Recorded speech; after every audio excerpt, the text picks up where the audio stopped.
Welcome back to Manibabu మాటలు. ఈరోజు మన ఛానల్లో మనం మాట్లాడుకునే అంశం కల్కి మీరు చూసినా కూడా మీరు గమనించనివి ఇవి. దీనికి సంబంధించిన వివరాలు ఏంటో చూద్దాం. విపరీతమైన అంచనాలతోటి ఈ నెల 27వ తేదీ ప్రేక్షకుల ముందుకు వచ్చేసి ఆ అంచనాలను ఏమాత్రం ఒమ్ము చేయకుండా అంతే స్థాయిలో విజయం సాధించిన చిత్రం కల్కి 2898 AD.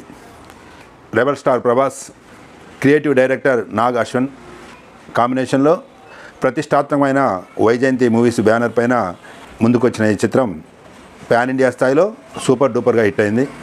సినిమాలో కోర్ కంటెంట్ విషయానికి వచ్చేస్తే ఇండియన్ ట్రెడిషన్ యొక్క మైథాలజీని తీసుకొని వచ్చి ఫ్యూచరిస్టిక్ సైన్స్ తోటి మిక్స్ చేసి దీనికి ఒక సమన్వయాన్ని కుదిర్చి అద్భుతమైన కథనాన్ని రాసుకొని మన ముందుకు తీసుకొని వచ్చారు నాగ్ అశ్వన్ గారు. సినిమాని ఇప్పటికే చాలామంది థియేటర్లలో చూసి ఉంటారు. చూడని వాళ్ళు కూడా వివిధ రకాలైన ఛానళ్లలో సినిమా గురించి వాట్ అబౌట్ అనేది రివ్యూస్ విని ఉంటారు, లేదా వార్తలు చదివి ఉంటారు. కాబట్టి సినిమా గురించి ప్రత్యేకంగా రివ్యూ అందించడం కోసం ఈ వీడియో చేయటం లేదు. కాకపోతే చూడని వాళ్ళ కోసం స్థూలంగా 2 విషయాలు మాట్లాడుకొని తర్వాత ఈ వీడియోకు థంబ్నెయిల్లో పెట్టిన అంశాల గురించి మనం మాట్లాడుకుందాం. కల్కి సినిమాలో ప్రధానంగా 3 భిన్నమైన లోకాలని మనకు డైరెక్టర్ పరిచయం చేస్తాడు. 1 కాశీ, 2 శంబాలా, 3 కాంప్లెక్స్. ఈ 3 లోకాల మధ్యన, ఈ 3 ప్రపంచాల మధ్యన ఎలాంటి పరిస్థితులు ఉన్నాయి, వాటి మధ్యన కథ ఎలా నడుస్తుంది అనేదే సినిమాలో మనం చూసే అంశం, గమనించే అంశం. సినిమాలో భైరవగా ప్రభాస్, అశ్వత్థామగా అమితాబ్ అపూర్వమైన నటనను కనబరిచారు. ముఖ్యంగా 81-82 సంవత్సరాల వయసులో అమితాబ్ గారు చేసిన అశ్వత్థామ పాత్ర అత్యంత శక్తివంతంగా ఈవెన్ హీరో పాత్రను కూడా డామినేట్ చేసే స్థాయిలోకి వెళ్ళిపోయింది. ఒక రకంగా సినిమా పేరును మనం అశ్వత్థామ అనుకోవచ్చు, సినిమా హీరో అమితాబ్ అనుకోవచ్చు.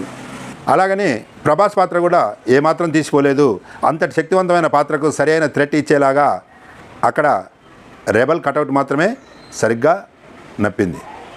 కాస్త ఫన్నీ ఎంటర్టైన్మెంట్, కాస్త యాక్షన్ సీన్లతోటి ప్రభాస్ తన ఫ్యాన్స్నే కాకుండా అందరినీ మెప్పించడం విశేషం. ఈ సినిమాని ఇలాగ తీర్చిదిద్దటంలో మన తెలుగులో కూడా దర్శకులు హాలీవుడ్ స్థాయిని మించి తీసే ప్రతిభావంతమైన వాళ్ళు ఉన్నారని చెప్పి నాగ్ అశ్వన్ గారు చెప్పగానే చెప్పినట్లయింది. తాను ఏమిటో నిరూపించాడు. తమ తెలుగు సినిమా డైరెక్టర్ల సత్తా ఏమిటి అనడానికి ఒక ప్రతీకగా నిలిచాడు. ఇంగ్లీష్లో వచ్చిన స్టార్ వార్స్ కానీ, మ్యాడ్ మాక్స్ కానీ ఎంతటి యూనిక్ మూవీస్గా నిలబడ్డాయో ప్రపంచ స్థాయిలో వాటికి ఏమాత్రం తగ్గకుండా మన సినిమా కల్కి కూడా వాటి సరసన నిలవటం గర్వనీయమైన అంశం. మరి ఈ సినిమాకు ఇంతటి విజయం రావడానికి కారణాలు ఏమిటి అనేది కాక మనం ఎక్కడైనా ఎవరైనా మాట్లాడుకోవటం చూస్తున్నా, ఏదైనా పత్రికలలో సినిమా పేజీలో వార్తలు చదువుతున్నా, ఏదైనా యూట్యూబ్ ఛానల్లో ఎవరైనా ఇంటర్వ్యూలు చూస్తున్నా ప్రధానంగా మనకు కొన్ని విషయాలు చెప్తున్నారు. అవి ఏమిటంటే మంచి విఎఫ్ఎక్స్ అనేది, star cast, cameos, Hollywood ambience, rebel star Prabhas cutout, ఇలాంటి అంశాలను మాత్రమే మనకు చెప్తున్నారు. కానీ ఇవి అన్నీ ఉన్నప్పటికీ, ఇంతకంటే ఎక్కువ టెక్నాలజీతో తీసినప్పటికీ ఆ సినిమా ఏదో కామిక్ యాక్షన్ మూవీస్ లాగా సప్పబడిపోయేది. ఒక బలమైన 3 కాన్సెప్ట్లు కాక అందులో లేకపోయినట్టుంటే. ఏమిటి ఆ బలమైన 3 కాన్సెప్ట్లు అంటే, సినిమాలో అండర్ కరెంట్ లాగా చూడటానికి ఇది ఒక యాక్షన్ ఫిల్మ్ లాగానో, కాస్త ఎంటర్టైన్మెంట్ ఫిల్మ్ లాగానో, కాస్త ఔరా అనిపించే అబ్బురమైన చిత్రాలు, అబ్బురపడే మిషనరీస్, వెహికల్స్, లొకేషన్స్, వీటితోటే మనం విజయం సాధించింది అని అనుకుంటున్నాం. కానీ అండర్ కరెంట్ లాగా ఒక స్ట్రాంగ్ ఫిలాసఫీలు 3 అంశాలు ఆ కథలో మిక్స్ అయి ఉన్నాయి.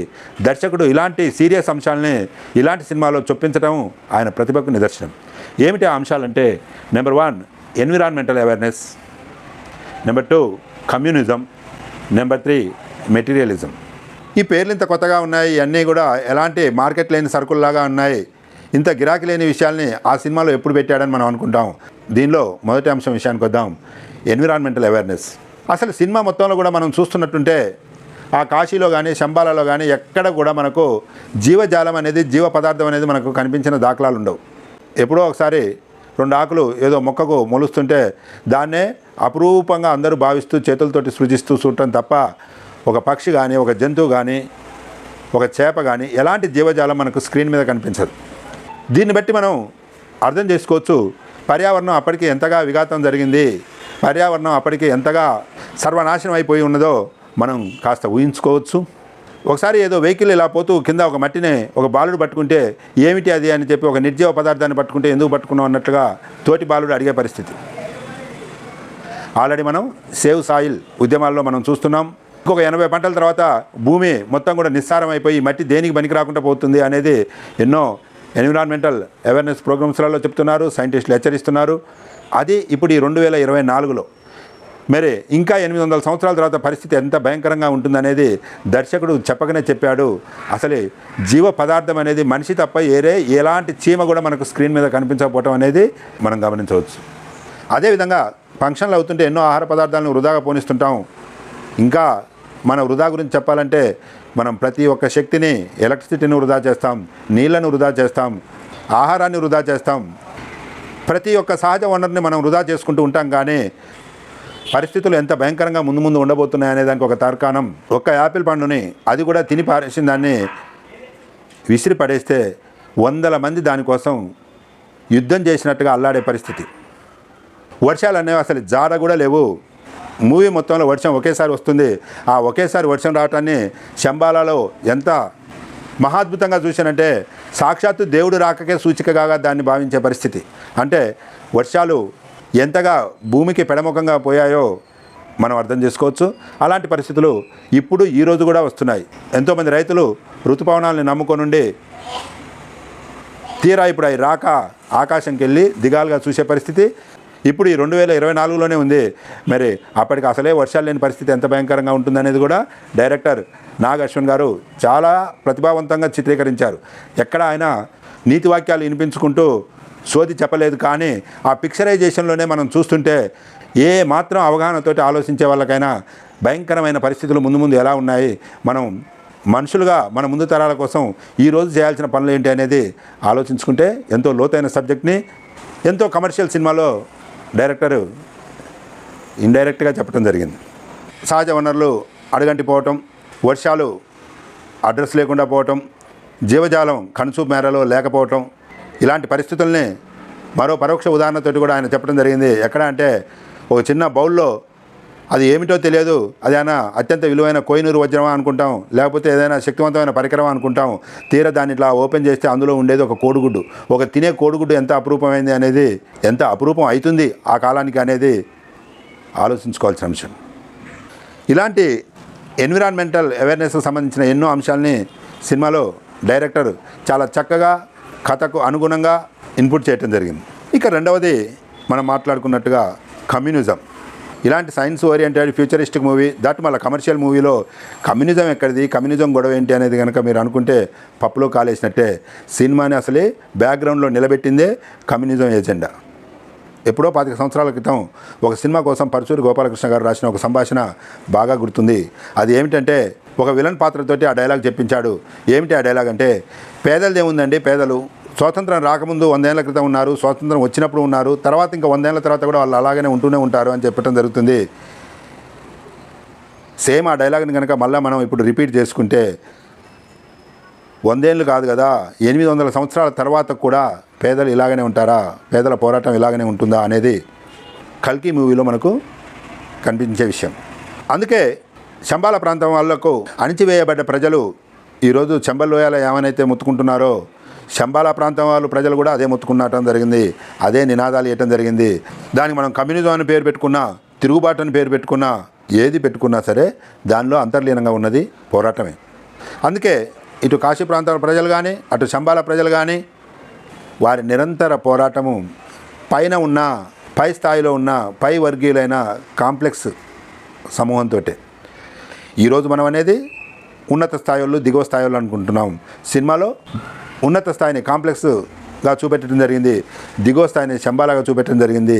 The war in between top and bottom, that is nothing but communism. అందుకనే వారి నినాదాలు కూడా మొత్తం కూడా రేపటి కోసం పోరాడదాం, ఐక్యంగా కలిసి ఉందాం, పోరాడదాం రేపటి మన భవిష్యత్తు కోసం.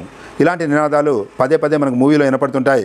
యాక్చువల్గా ఇలాంటి నినాదాలు ఆర్ నారాయణమూర్తి గారి సినిమాల్లో ఉండాలి. కానీ పోరాటం అనేది మనిషి చనిపోయే చివరి వరకు కూడా ఉంటుందనేది దీన్ని బట్టి నిరూపితమైంది. కమ్యూనిజం అజేయం అంటే ఏమనుకున్నాం, కానీ కమ్యూనిజం నిజంగానే అజేయం. భూమి మీద మనుషులందరూ అంతరించిపోయి లాస్ట్కి 2 మనుషులు ఉన్నా సరే అందులో ఒకడు ఆధిపత్యంతో ఉంటాడు అనుకుంటా, ఒకడు అణచివేతకు గురైపోయి ఉంటాడు. ఆ అణచివేతం దగ్గర వచ్చే ప్రశ్నే కమ్యూనిజం. అందుకే కమ్యూనిజం అజేయమైంది. సినిమాలో కూడా మాటి మాటికి శ్రీశ్రీ గారి మహాప్రస్థానం నుంచి ఎన్నో మనకు కవితలు బ్యాక్గ్రౌండ్గా వినపడుతుంటాయి. వస్తున్నాయి జగన్నాథ రథచక్రాలు లాంటి ఎన్నో పంక్తుల్ని మనం మూవీలో వినవచ్చు. సో ఎన్విరాన్మెంటల్ అవేర్నెస్ తర్వాత సినిమాలో బ్యాక్గ్రౌండ్గా పనిచేసింది కమ్యూనిజం. ఇక ఈ రెండింటి తర్వాత మెటీరియలిజం అనేది కూడా సినిమాలో మనకు పాత్రల ద్వారా చొప్పించడం జరిగింది. బట్ మరి అసలు మెటీరియలిజం అంటే ఏమిటి అనేది ముందు మనకు తెలుసుకొని ఉంటే సినిమాలో అది ఎక్కడుందో చెప్పుకోవచ్చు. వ్యక్తి శ్రేయోవాదం అది మ్యాకియావెల్లీ చెప్పిన పర్సన్ సెంటర్గా తాను మాత్రమే, తన స్వార్థం మాత్రమే అని బతికేదాన్ని మెటీరియలిజం అని అనుకుంటే, అలాంటి భావనలు ముఖ్యంగా 18వ శతాబ్దంలో 19వ శతాబ్దంలో దాని మీద ప్రపంచవ్యాప్తంగా ఒక కుదిపించాయి. ఫ్రెడరిక్ నీషే, అయాన్ రాండ్ రచనలు అంత విశ్వవ్యాప్తం కావడానికి కూడా మనిషిలో సాంప్రదాయక భావాలను మొత్తం కూడా పటాపంచలు చేసిన సిద్ధాంతం మెటీరియలిజం. ఎవరికి వారు స్వార్థంగా నేను మాత్రమే బతకాలి, నేను మాత్రమే ఉండాలి అనేది ఒక సందర్భంలో హీరో ప్రభాస్ స్పష్టంగా చెప్పడం జరుగుతుంది. నేను అటు కాదు ఇటు కాదు, నా వైపే నేను, నాకు అవసరం ఉన్న పనులే నేను చేస్తాను. ఆయన అదే సింగిల్ మోటోతోటే సినిమా నడవటం జరుగుతుంది. ఇక కాంప్లెక్స్లో ఉన్న వాళ్ళది కూడా దాదాపు ఇదే సిద్ధాంతం. ఈ ప్రపంచం భూమి ఏది ఎటైనా పోనీ తాము మాత్రం మంచిగా ఉండాలి, తాము మాత్రం హాయిగా ఉండాలి అనేది వారి కాన్సెప్ట్. సో సినిమాలో ఎవరికి వాళ్ళు మెటీరియలిస్టిక్గా ఉండేసి ఆ సిద్ధాంతం కూడా సినిమాలో మనకు ఇన్పుట్ కావటం జరిగింది. ఈ 3 బలమైన పరస్పర వైరుధ్యమైన సిద్ధాంతాలు ఆ సినిమా వెనక బలమైన పిల్లర్స్గా ఉండి కథని రక్తింపజేశాయనేది మనం మూవీ చూస్తే అర్థమయ్యే విషయం. వీడియో ముగించబోయే ముందు ఒక చిన్న కోసమెరుపు ఏంటంటే, హీరో ప్రభాస్ సినిమా మొత్తం కూడా ఒక విషయం కోసం బాగా కష్టపడుతుంటాడు. ఏమిటి అంటే తన లైఫ్ అంబిషన్ ఏమిటి అంటే కాంప్లెక్స్లోకి పోవటం. ఇంతకు ఆ కాంప్లెక్స్లో ఏముంటాయి అని అంటే సుఖమయమైన జీవితానికి కావాల్సిన నీళ్లు, ఆహారము, మొక్కలు, గాలి అన్నీ అక్కడ లభిస్తాయి. సినిమా హాల్లో నుంచి మనం ఈరోజు బయటకు వచ్చి చూస్తే సినిమాలో ప్రభాస్ దేనికోసం అయితే ఆహార నిశలు కష్టపడ్డాడో ఆల్రెడీ మన చుట్టూ అవన్నీ ఉన్నాయి. జీవితాన్ని మరీ కాంప్లెక్స్ చేసుకొని ఉండి మన చుట్టూ ఉన్న పర్యావరణాన్ని పూర్తిగా ధ్వంసం చేసేసి గుప్పెడు ఆక్సిజన్ కోసం, పిరికెడు మెతుకుల కోసం భవిష్యత్ తరాలు అల్లాడిపోకుండా పర్యావరణాన్ని కాపాడుకుందాం. Thank you for watching. మరో ఆసక్తికరమైన అంశంతో మళ్ళీ మీ ముందుకు వస్తాను.